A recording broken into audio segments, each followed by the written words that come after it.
1960. Hill Hedge, the home of Whitley Bay. That's at 11:30 tonight.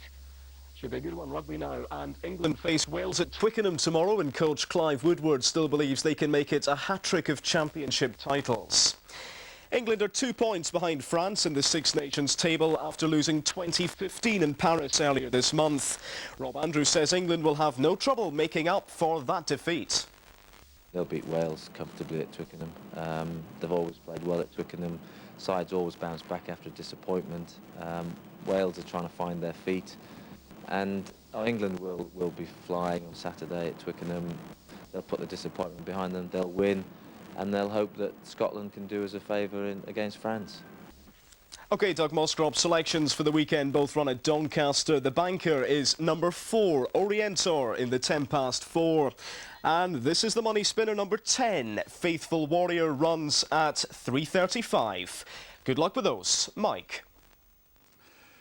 The battle to become Middlesbrough's first elected mayor has gone into cyberspace. May's election already looks like it's going to be one of the hottest political battles ever seen in the region.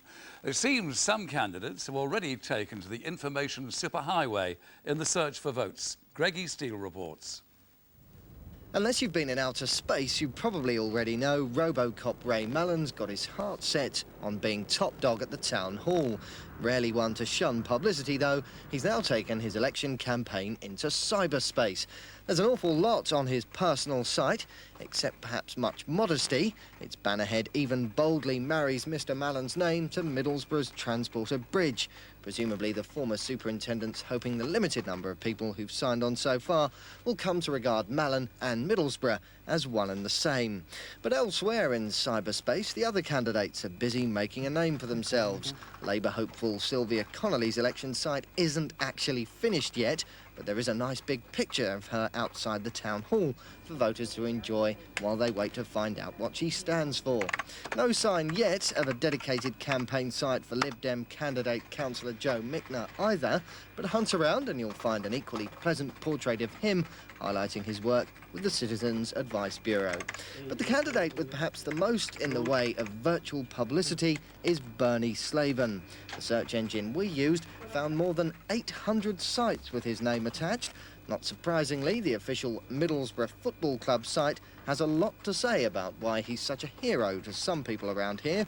One of the more offbeat web pages, though, goes to great lengths to remind visitors about the time Bernie bared his backside in Bin's department store after losing a bet that Borough couldn't beat Manchester United back in 1998. Could it be this means he really is perfect for the top job? After all, he wouldn't be the first politician to be caught with his pants down. I think you should have a website so you can show your attributes as well. My what? Haven't got a big enough website, mate. Keep watching. You should get this weather place tonight. Steely grey skies there even today. Very chilly as well. That's St John the Evangelist Church. No sun on the righteous today. Scruffy Murphy's sounds like Irish connections, just like Bernie Slaven, of course, the Irish jock. Pond in the town square. And Gladstone once called it the Infant Hercules, and its most famous son, this is a tribute to him, the bottle of notes, Captain Cook, of course, the Borough. 8 degrees Celsius in the Borough this afternoon, and the pressure is rising still, ridge of high pressure. That's good news on the weather front anyway. Any of these showers that's been around today should die out. And if the skies do break, you won't see the space station tonight, but look to the west, the skies break. The old comet, Ikea Zhang, it's in the western sky. Best look through a binocular, so it's very clear, quite a long tail on it. The sun Again. She'll miss the train now. New wet wipes from Pledge for your Pledge mop. They clean up spills, dirt and grime. Job done. She'll catch it by a whisker. Oh, very funny. New wet wipes from Pledge.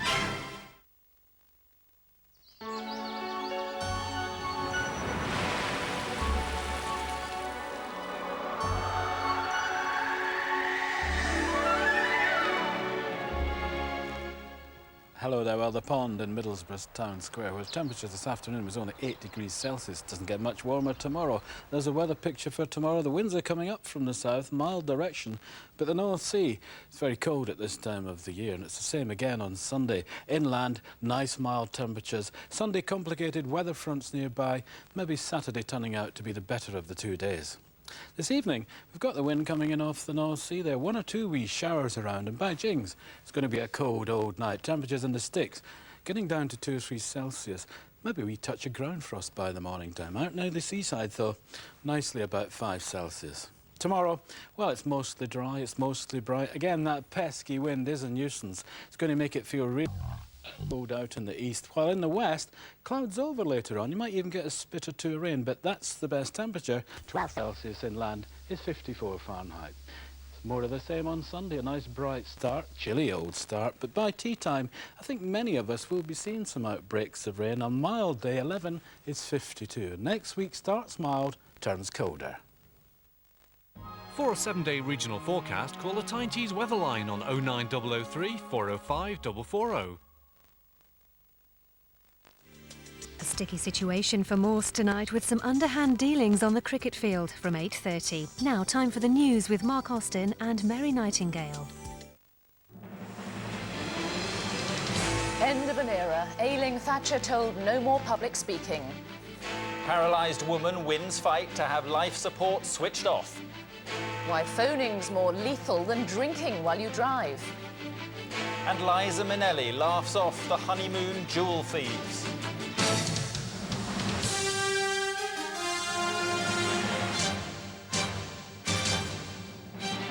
The ITV Evening News with Mark Austin and Mary Nightingale. Good evening. Welcome to the programme.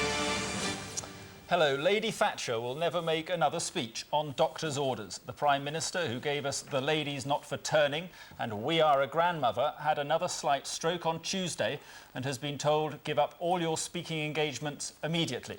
Lady Thatcher's office says the stroke hasn't affected her speech, but she has reluctantly agreed to follow her doctor's advice. Here's our senior political correspondent, Jo Andrews.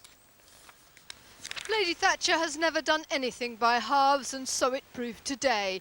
The former Prime Minister, seen here this week with Sir Dennis, said she'd reluctantly decided to take doctors' advice and would never, ever be making another public speech again. The news silences one of Britain's most famous political voices, one that inspired devotion and loathing in almost equal measures. We are the most lowly taxed country in Europe. They automatically take over 50% of taxation. So it's not by hanging on to them, it's the You're getting all of this. The announcement comes after she has suffered a series of small strokes. Her office say her doctors have told her to cut back her programme at once, and in particular to avoid the undue strains that public speaking places on her. With great regret, she has decided to abide by this advice and to cancel all her speaking engagements. The consequences of not following the advice of the physicians may well be that she has a major stroke, which could end up with her becoming totally dependent on other people to look after her for the rest of her life, and that was something which most of us wouldn't be able to tolerate even thinking about. Lady Thatcher's latest book, Statecraft, will be published in 10 days' time, on the 20th anniversary of the Falklands invasion. She was due to make a number of speeches to launch it, but those now won't go ahead. She really did make a significant change, not just to the Conservative Party, but to Britain. She turned the country round. That's what people will remember. And I think that the time has now come to let go, and she's very sensibly realised that. One of those who served her throughout her time in Downing Street as her press secretary said he was shocked by the news. Well, I think she will carry on doing something because she's been a workaholic all her life. And now that she doesn't have the next project speech to work on, she will have to find other things to do. I hope she enjoys doing other things, perhaps reading a lot. What do you think of Romford today? Absolutely fabulous. Many will feel this announcement marks the end of an era. Whatever you thought of Lady Thatcher, she was never short of an opinion and always had her own distinctive voice, one that will now be heard no more. Jo Andrews, ITV News, Westminster. Whether reading crafted scripts or shooting from the hip, Margaret Thatcher's speeches thrilled her supporters and struck fear in many of her opponents. And that wasn't just while she was in office, but later as well. Just ask her successors. Paul Davis looks back. Love her or hate her, Margaret Thatcher's achievements were truly remarkable. Britain's first female Prime Minister and the first Prime Minister for 150 years to win 3 consecutive terms. Her combative style in delivering policy and put-down became her trademark. To those waiting with bated breath for that favourite media catchphrase, the U-turn, I have only one thing to say. U-turn if you want to. The ladies not for turning. It was a style that evolved. Rejoice at that news and congratulate our forces and the Marines. Good night, Even when the IRA planted a bomb in the Grand Hotel Brighton, where she and other cabinet colleagues were staying, Mrs. Thatcher's style was unruffled. The conference, all right, John, the conference will go on as usual. It was a belief in her principles and way of doing things she maintained even as she left Downing Street for the last time as Prime Minister. We're very happy that we leave the United Kingdom in a very, very much better state than when we came here 11.5 years ago. In 1994, the then Baroness Thatcher collapsed while delivering a speech in Chile, an early sign of her failing health. Her appearances at Tory party conferences, for so long a part of political life, the mummy returns, are now a thing of the past. Paul Davis, ITV News. Straight to our political editor. John, how do you think she'll be taking this news? She'll find it very frustrating. Politics has remained her consuming passion. She thinks about it, talks about it most of the time. She has almost no hobbies or anything like that. She'll find it very difficult to accept the fact there'll be no more speaking engagements. Apparently what happened on Tuesday was she called the doctors in, they carried out tests, the results of those tests were known today, and that's when she reluctantly took the decision. And it really is the end of an era, isn't it? It is. She has been the most dominant voice in British politics for a quarter of a century. And obviously many people loathed her, an awful lot of people loved her, but she was an extraordinarily powerful force. Someone the other day called her a force of nature. I was talking to one of her colleagues from the cabinet days, and he was saying how rude she could be to her colleagues. And then he said, but people don't realise that she saved this country, and people will realise that more and more as the time goes on. So it is very, very much the end of the Thatcher era. Now, you've followed her throughout her career. What do you personally make of this? Well, I've had an extraordinary series of encounters with her. I remember crawling on my hands and knees right across the floor of Tory Central Office to get the first interview with her when she became Prime Minister in 1979. And then there was that extraordinary scene outside the Paris Embassy when she appeared by surprise behind me, and 13 million viewers shouted, "She's behind you," like a pantomime. And she then gave what was her last statement. She resigned 2 days after that, so I'll miss her a great deal. OK, John Sargent, thank you. Well, let's move on to other news now. And in the first case of its kind in this country, a paralysed woman today won the right to die. A High Court judge said the woman, known only as Miss B, could tell her doctors to switch off her life support machine. She was, said the judge, perfectly competent to decide for herself. Helen Wright was in court for the decision. Miss B's solicitors left court delighted their client's wishes had prevailed. She won the right to determine her own medical treatment after the judge accepted for some severely disabled patients, life in that condition may be worse than death. Her anonymity meant they had to speak for her. This is a balanced and well thought out judgment, and I'm very pleased with the outcome of the case. The law on consent to treatment is very clear, and this has been a long and unnecessary and personally painful process. I've just been able to speak to my client in the hospital, and she's delighted with the outcome. She feels very much that she's been vindicated in her feeling that the hospital should have complied with her wishes many months ago. Today's court proceedings were highly unusual, conducted from 3 locations linked by video cameras, with the barristers and media in London, the judge speaking from Birmingham, and Miss B listening from her hospital bed. Left paralysed by a ruptured blood vessel in her neck, Miss B had asked doctors to turn off the ventilator, keeping her alive. They were ethically opposed, but Miss B's right to decide was confirmed today, and the hospital said it wouldn't challenge that. The Trust accepts the court's decision and will do all it can to facilitate any decision Miss B takes about her future.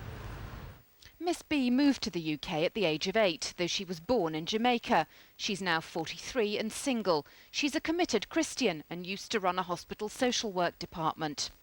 The judge, Dame Elizabeth Butler-Sloss, said of Miss B, "It is tragic that someone of her ability has been struck down so cruelly. If she did reconsider her decision, she would have a lot to offer the community at large." The psychiatrist who assessed Miss B's ability to make her own medical decisions told me he also admired her. I've been very much impressed by her in the meetings I've had as an individual, and also in terms of how thoroughly she's looked at her options and considered the decisions she has to take. She's also, I think, behaved with great dignity. This ruling does not mean Miss B's ventilator will be switched off immediately. She'll now take time to decide if she still wants to refuse the treatment keeping her alive. The right to choose for herself, upheld in court today. Helen Wright, ITV News at the High Court. So how far-reaching is today's groundbreaking decision, and does it set a legal precedent giving everyone the right to die? Here's our Home Affairs editor, Shuli Ghosh. Mike Dodds lost his stepson Danny to a bowel disease. Towards the end, Danny hastened his death by refusing treatment. Mike's angry that doctors often try to prevent patients from making that decision. Certainly in Danny's case, several times the doctors actually said that they were hoping for a miracle that would save his life. Miracles like that don't really happen. Medical experts say today's ruling upholds the right of patients to refuse treatment, but it's not about a right to die. As a patient, you may make the decisions that you want about your medical care, even if the decision is something that no one else in the country would make in the same circumstances. You have a right to make that decision and for it to be followed, provided, of course, that you are competent to make a decision. Miss B's victory won't affect the legal battle of Diane Pretty. Suffering from motor neurone disease, she wants her husband to help her commit suicide without being prosecuted. But assisting death is a criminal offence and goes far beyond withdrawing medical care. As far as medical treatment is concerned, the patient, so long as they've got the mental capacity, can make the decision. And even though the end consequence might be death, it's not in any way, in my view, another step towards legalising putting someone to death. Today's decision confirms that patients who have the mental capacity to make choices can elect to turn down medical treatment. But the ruling will provide clearer guidance for hospital managers who find themselves in similar sad circumstances in future. Shuli Ghosh, ITV News at BMA headquarters. Police officers are going to be allowed to hand out on-the-spot fines to people who cause trouble in the streets or commit other minor offences. Officers in 5 areas will run trial schemes, issuing £40 and £80 fines. The Home Secretary David Blunkett said today yobs and hooligans should be made to pay for their bad behaviour. Liza Minnelli and her new husband have become the most high-profile victims of Britain's rising street crime. Thieves tried to steal one of the star's diamond necklaces as she was sitting in the back of a car at traffic lights in West London. Her quick-thinking chauffeur closed the electric windows as one reached in and then sped away as another tried to open the door. Here's Harry Smith. I'm fine. I feel wonderful. I feel like I'm home. Besides, I'm a New Yorker. None of that bothers me. Leaving her hotel this afternoon, Liza Minnelli was making light of the attempt to rob her. It was while she was driving through London last night that the incident happened. Her chauffeur-driven Mercedes had just stopped at these traffic lights at Holland Park in West London when a youth reached through the open car window in an attempt to grab her diamond necklace, thought to be worth around £10,000. The driver immediately put up the electric window and then drove off as another youth tried to open the door. Minnelli and her 4th husband, David Guest, are honeymooning in London after their wedding in New York last weekend. They're the latest in a string of celebrities to fall victim to London's growing street crime. It's now so common for thieves to target expensive cars that police advise people to keep car windows closed while driving in the capital. But even after her experience, that's advice Liza Minnelli was not taking today. Well, I opened the window like this. Yeah? And then what? And then what happened? Kind of the same thing you're doing, except they weren't smiling. Yeah. A spokesman for the couple said they would be returning to New York tomorrow, but this decision hadn't been affected by the incident. He said David and Liza both love London and would definitely be back. Harry Smith, ITV News, West London. The attempted robbery of Liza Minnelli. Well, there's more still to come in the ITV Evening News, including using mobile phones at the wheel, riskier than drink driving, say experts. Private letters by Princess Diana fetch thousands of pounds at auction. And as the Oscars approach, could this be the year of the Brits? We'll have a report from Hollywood when we come back.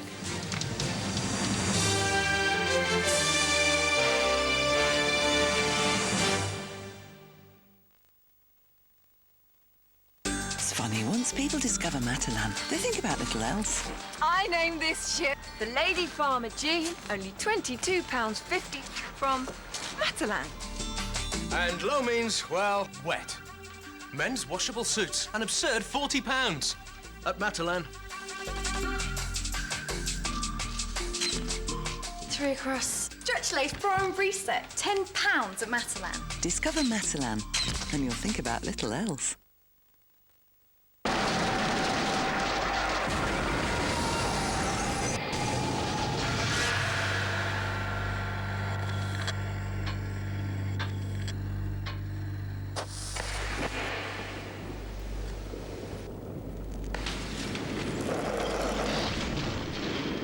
Fires started by cigarettes kill more than any other. Put it out. Right out.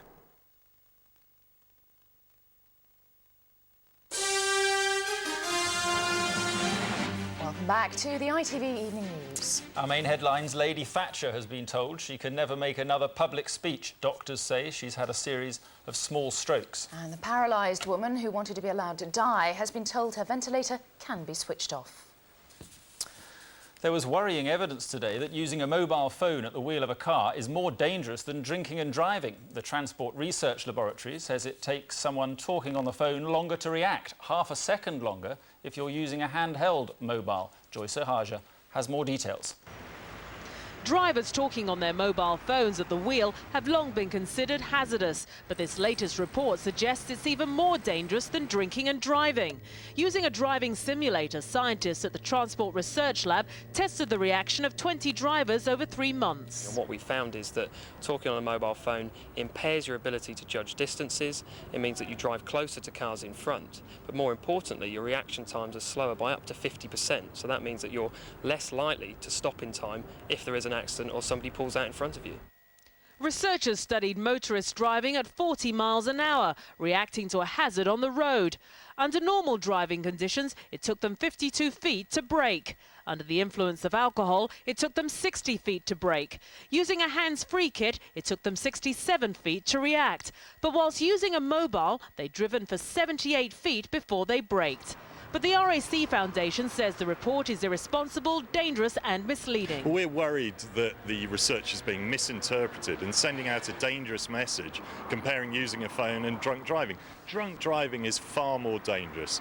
But if people are to use a phone, it should be hands-free and they should keep their conversations short. 11-year-old Rebecca Hudd from Bristol was killed by a motorist who was talking on his mobile. Her mother's angry that the driver was fined just £250 and had 6 points put on his licence. She wants motorists to be more aware. It actually only took 5 seconds to make that call, which killed Rebecca. There's so many distractions. You take your eyes off the road for 1 second, and that could be the 1 second that you hit somebody. Driving while using a mobile phone isn't currently an offence, but there have been prosecutions for careless driving. And undoubtedly, this latest information will be used by MPs who are pushing for a total ban on mobile phones at the wheel. Joyce Ohaja, ITV News, Central London. Royal Artillery guns put in some final practice today before they head to Afghanistan. Soldiers from 29 Commando Regiment in Plymouth put their field guns through their paces. In the next few days, 180 soldiers from the regiment are expected to leave to fight the remaining Taliban and Al-Qaeda forces. Letters containing the private thoughts of Princess Diana on her marriage, the birth of her sons and her divorce sold for more than expected at auction today. The notes were written by Diana to a former housekeeper at her family home, Althorp. They sold for £22,000. Tom Bradby was at the auction. Princess Diana wrote to the housekeeper at her father's house, Althorpe, often over the years, and the collection provides a reminder both of her enthusiasm and of the breakdown of her marriage. She finishes one letter by offering endless love and affection. In another, she tells Mrs. Pendry that William has brought us such happiness and contentment, and consequently I can't wait for masses more. Later, she promises to show off her marvellous husband and son. She also wrote after her honeymoon, saying it had been a tremendous success. We had a glorious time, she said, catching up on lost energy and sleep. Princess Diana later told the author Andrew Morton a different side of that time, detailing her periodic unhappiness and rampant bulimia. These letters aren't intimate, but taken as a whole, they do provide an important part of the historical record. They are poignant, not least because the spontaneous expressions of affection so often contrast with the private anguish Princess Diana was later to detail. £12,000 bid beside the Epsom bidder. In the showroom, the winner was a telephone bidder. £22,000 and done. For me personally, they seem to be a very close personal thing for Lady Diana. I wanted to ensure that they did stay in Northampton. There was a good deal of interest today, a reminder of Princess Diana's popularity. Tom Bradby, ITV News, Norfolk.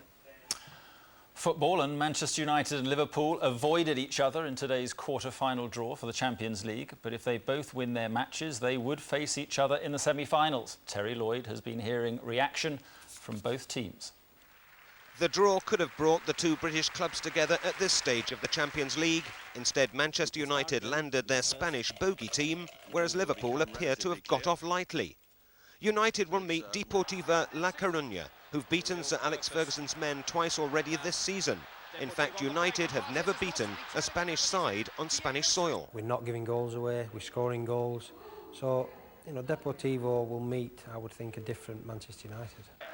Liverpool, who swept aside Roma in midweek, now face the German side Bayer Leverkusen, perhaps the weakest team left, and Gerard Houllier will be back alongside his assistant. When we get through to the quarter-finals, teams will respect us, hopefully teams will fear us once again, and that will help. And we know it's going to be two tremendous tussles, but we will be ready for it. So even though United and Liverpool have been kept apart in the next round, there could still be a Battle of Britain clash at the semi-final stage. If both Premiership clubs win in early April, they'll definitely face each other as part of the last four teams left in the Champions League. The prospect of that happening is thrilling the Northwest. Your reaction? What's the problem? There's only one winner, the Reds, of course, and I mean United. Battle of Britain, great chance for us to progress into the final. Be a hard game. Of that, there's no doubt, but they've met twice already this season, and Liverpool won both games. Terry Lloyd, ITV News, Manchester. A reminder now of tonight's main news. Lady Thatcher will never make another speech on medical advice. She had another slight stroke on Tuesday, and doctors have insisted she take things easy. A paralysed woman who's kept alive by a life support machine has won the right to die. The High Court ruled that the woman was able to make the decision for herself. And Liza Minnelli has laughed off her encounter with Britain's rising street crime. Thieves tried to steal one of the star's diamond necklaces in West London. And finally, while Liza Minnelli is over here, many British stars are heading in the opposite direction this weekend, to Hollywood for Oscar night. Yes, the British film industry has more nominations than ever, and the ceremony is expected to be more glamorous than ever, too, in a new theatre as well. Katie Derham's in Hollywood, watching the build-up. It's difficult to imagine, but in just 2 days, this street will be transformed into the glamorous backdrop for the world's biggest movie stars. The preparations may be familiar, but the security is a lot tighter, and this, the 74th Annual Academy Awards ceremony, is actually making history. For the first time, the Oscars have their own purpose-built theatre right in the middle of Hollywood. It's been more than For American TV stations, Oscars' homecoming has caused quite a stir. After all, it's right here on Hollywood Boulevard that so much cinema history has been made. With screen legends a familiar sight, like Audrey Hepburn, Natalie Wood, and a very young Warren Beatty. The Academy felt, I think, we need to go back here. There was nothing wrong with the other facilities where we had the show, but it doesn't have the glamour, and the atmosphere is totally different. Well, the Oscars may be coming to this new theatre, back to the heart of Hollywood for the first time in more than 40 years. It's going to be far from an all-American show on Sunday. Nearly half all of the acting nominees are from Britain. One of them is Tom Wilkinson, up for Best Actor for his role in The Bedroom. I know what you think, but I let him get away with everything!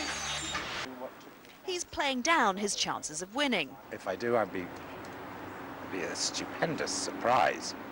But I mean, you have won prizes for this role already. I mean, it wouldn't be a huge surprise to any of the rest of us if you won on Sunday. Well, 1 or 2, but I mean, I've been going to these award ceremonies, and let's say I've been to 9 or 10. I've watched Russell Crowe win every one, except the first one, which I got. But he won every one. Let us hope that our presence may go unnoticed.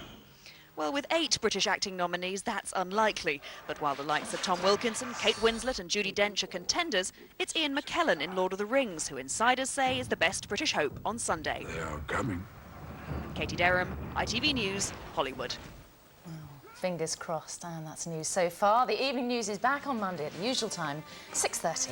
And I'm back at 11 with the ITV Weekend News. Join me then. Bye-bye. Bye-bye.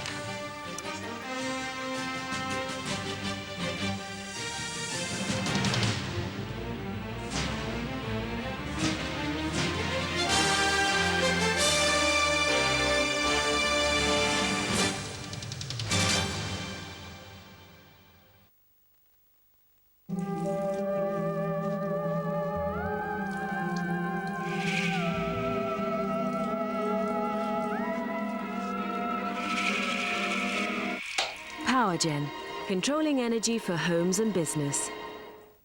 Good evening. So the weekend's nearly upon us. Saturday, mainly dry. Some drizzle in the west, but further east, the best of the sunshine by Sunday, becoming a little bit more unsettled for western parts, and that's going to be spreading east. So a touch of drizzle here and there, although the far southeast corner should remain dry. Now, if we have a look on the wind flow, we can get a good understanding of what's happening here. Tonight, an area of high pressure down the east side of the UK. That's going to be keeping areas in the east side of Britain dry. Further west you are, we've got weather fronts around an area of low pressure that's going to be spreading in across Britain by Sunday. In fact, by Sunday lunchtime, very unsettled in the far northwest, but again, the southeast remaining onto a dry weekend. So tonight, weather fronts across western parts of the UK, cloudy, drizzle, bit of mist as well across the coast, but fairly mild, only lows of 8 Celsius. Further east you go. We had 1 or 2 showers today that'll eventually peter out. Underneath those clear skies, quite a chilly night in hand, maybe even a touch of frost in the far northeast. Tomorrow, a very cloudy start for most of us. In fact, it will remain cloudy, very unsettled in the far northwest. Elsewhere, the cloud will eventually start to break and a good deal of sunshine will start to come through. A real mixture on the temperatures. Very chilly across the east side. We're ranging from 8 up to 10, but you don't need to come too far in for it to get a lot warmer. Highs of 12 or 14 Celsius. Looking on to Sunday again, more weather fronts, showers and some rain, but should actually stay dry in the southeast corner. Now, if you do need any more weather information, you can always check out the website. It's itv.com/weather. Bye-bye for now. PowerGen, controlling energy for home.